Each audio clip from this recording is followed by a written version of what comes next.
Wat begon als een lietsproeftuintje eindigen in een grutte tuin vol blom. Loekie Bakker van Sumar iepen op 22-jarige leeftijd haar eigen pluktuin.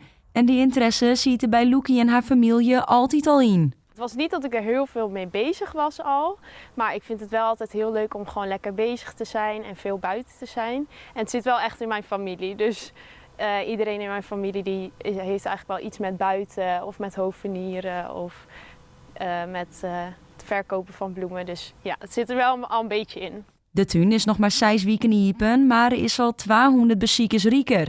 Het zit er al gewoon heel goed bij. Er is volle gewoon wastkist plukken, echt al je verschillende dingen, goede kleuren en zo. Mijn bijnaam is eigenlijk al vanaf dat ik echt super klein ben. Ik denk, nou, een jaar of 7, 8 of zo is mijn bijnaam al Puk geweest. Het komt eigenlijk omdat iemand een keer dacht dat ik zo heette en toen zijn wat meer mensen dat over gaan nemen. En ik vond het zelf eigenlijk ook altijd wel een hele leuke naam.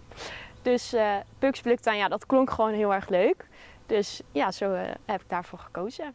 Het kost een soort moeite om alle vergunningen voor de tuin rond te krijgen, maar Loekie zet het terug. Ja, echt heel erg blij. Ja, op een gegeven moment was het wel een beetje van, gaat het allemaal nog wel goed komen en ga ik het dan ook echt nog wel doorzetten? Want alles zat eigenlijk tegen.